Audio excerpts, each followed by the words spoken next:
उद्धव ठाकरेंनी आपला जाहीरनामा चोरला असा आरोप मुख्यमंत्री एकनाथ शिंदे यांनी केलाय।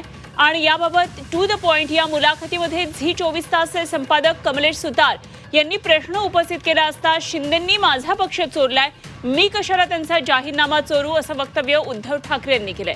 त्यांचा जाहीरनामा नसून थापानामा आहे असंही ते म्हणाले। ज्यांनी माझे वडील चोरलेत त्यांनी माझ्यावर का आरोप करावेत असं प्रत्युत्तर उद्धव ठाकरे यांनी दिलंय। तर मुख्यमंत्री म्हणतात की आमचा जाहीरनामा चोरला आहे। मुख्यमंत्री कोण आहे? गद्दार? एकनाथ शिंदेंचं म्हणणं आहे की गद्दाराचं, मिंद्याचं।